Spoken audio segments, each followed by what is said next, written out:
వర్ధంతి సందర్భంగా వేదిక అలంకరించారు.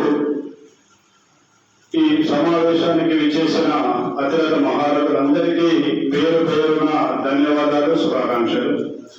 వాస్తవంగా మన జ్యోతిరావు ఫూలే ఈ బహుజన జాతి కోసం, బహుజనుల కోసం, తాడిత పీడిత జనం కోసం, వెనుకబడ్డ జాతుల కోసం అహర్నిశలు కృషి చేసి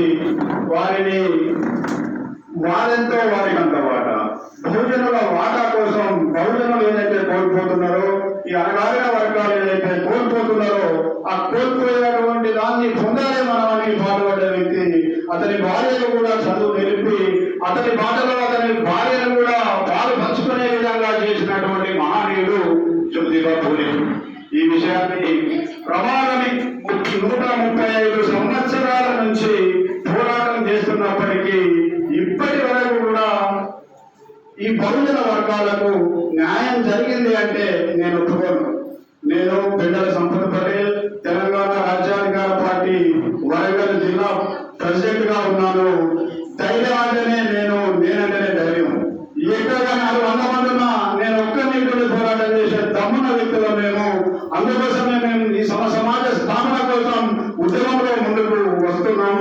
దానికి కమ్యూనిస్టుల ఆడగాడలు, బహుజనుల ఆడగాడలు తీసుకొని ముందుకు పోవాలని ఆలోచన. అన్న ముచ్చట 135 సంవత్సరాలు గడుస్తున్నప్పటికీ మనం ఇంత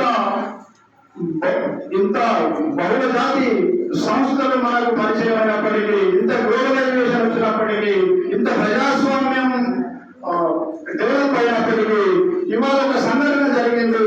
దళిత బిడ్డ లేదు బహుజన జాతి బిడ్డను కొన్ని వర్గాలు ఈ రాజ్యాధికారం వైపు వద్దామని చెప్పి మూత్రం లాగించిన సందర్భంలో ఈ రోజు అంటే 135 సంవత్సరాలు గడిచినప్పటికీ ఇంకా బహుజనులకు న్యాయం జరుగుతలేదు. దానికోసం మనం అంతా కొట్లాడాలి. ఈ రోజు మీటింగ్లు పెట్టుకొని ఇంటిపై మర్చిపోతే లాభం లేదు.